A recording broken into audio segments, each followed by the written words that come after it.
Hi friends, welcome back to our channel. Let's learn how to write uppercase letter L. Let's start.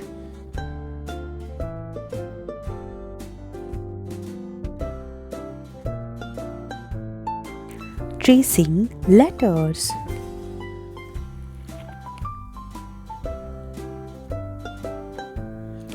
Tracing letter L. To write an uppercase L, draw a straight line down from top to bottom.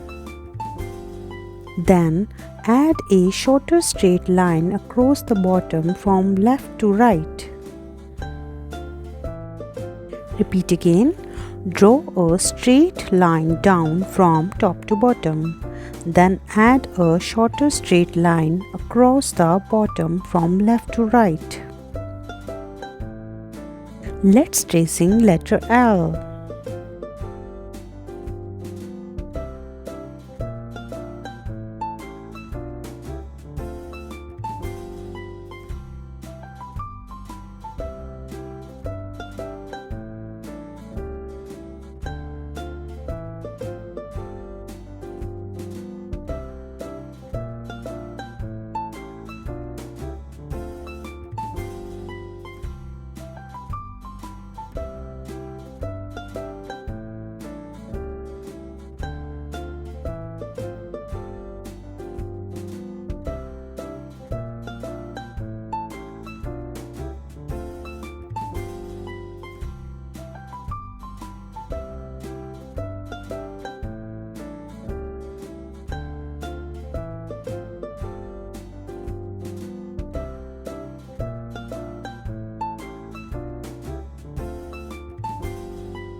Thanks for watching. Please like, share and subscribe.